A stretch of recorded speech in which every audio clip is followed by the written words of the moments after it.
Today's video is sponsored by Picker's Grip. Stop dropped picks and pick rotation while playing with Picker's Grip. Made with all natural ingredients in Virginia. Check out their website to order. When you support my sponsor, this also supports my channel, and it's very much appreciated. Now through March 31st, 2021, enter promo code Robert20 and save 20% off your entire order site-wide. Why do they call them apartments when they're all stuck together? Makes no sense.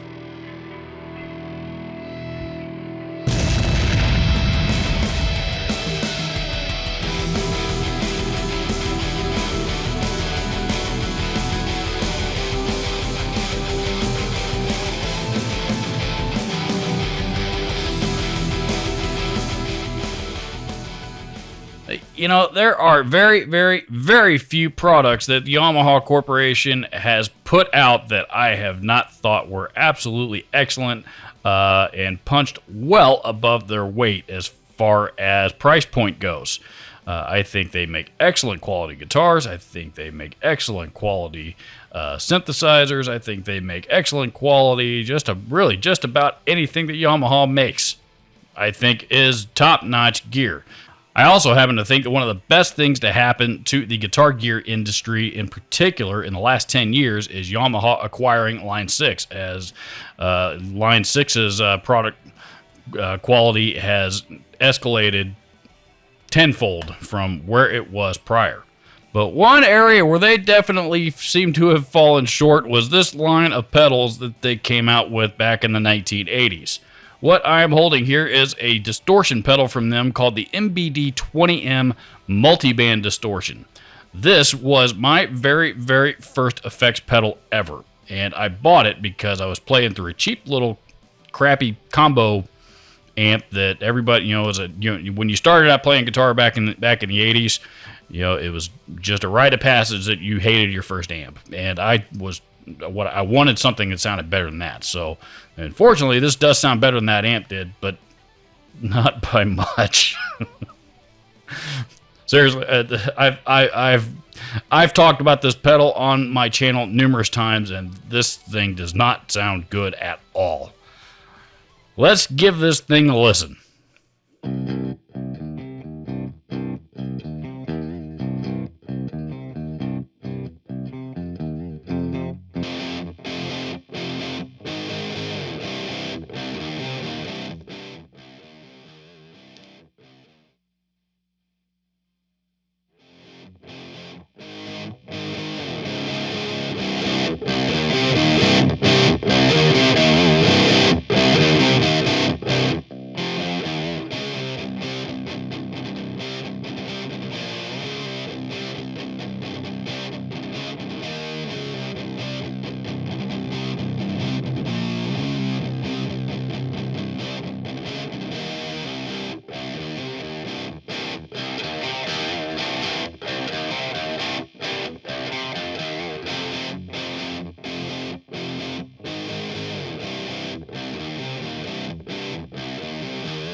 Okay, you know what?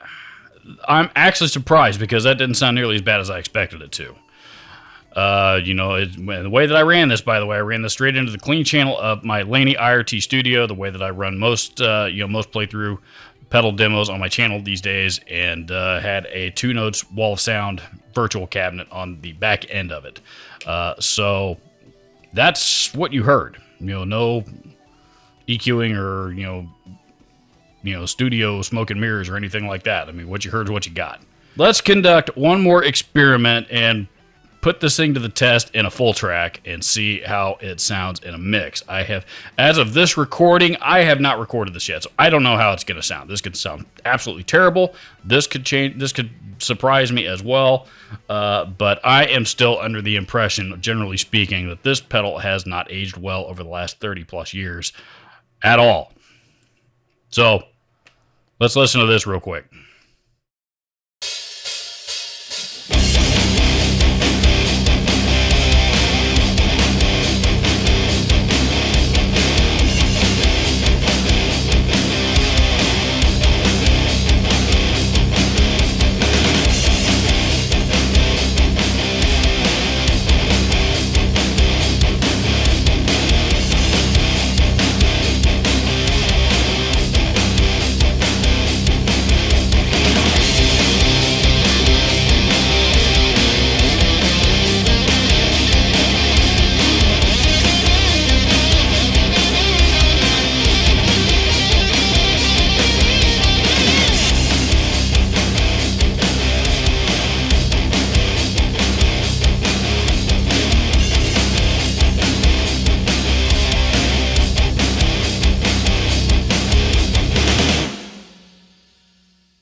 So there it is, the Yamaha MBD 20M, and likely the reason why they got out of the effects pedal game to begin with. I don't know that Yamaha has produced any effects pedals since this, because these just didn't seem to go over very well.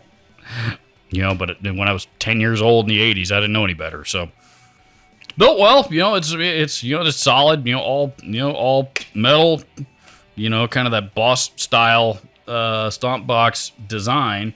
Build quality's there, like it always is with Yamaha. Just it's definitely a different sound. It's weird because I find these things going on the used market anywhere between used, or it gets vintage market, what this would be, anywhere between 60, and I've seen them sell for upwards of $150. Not that $150 mark isn't too often, but I have seen at least a couple people that have paid that for it. So, street value on these are a little all over the place, but it's definitely an interesting conversation piece. As honestly, I think if you're probably into some of the more oddball, lack of a better description, cult following type stuff, like the Boss HM2, for example, you might get into this thing and you might find a use for it. But if you're a traditional classic rock, hard rock guy like myself, it might not be the best pedal for you in the world. So I'll tell you what, I'll post an eBay link to this thing down in the description where you can check it out and go have a look-see for it yourself, should you choose to do so, as well as links to all the other gear used in this video. Thank you so much for taking the time to check this out and hang out with me. Adios.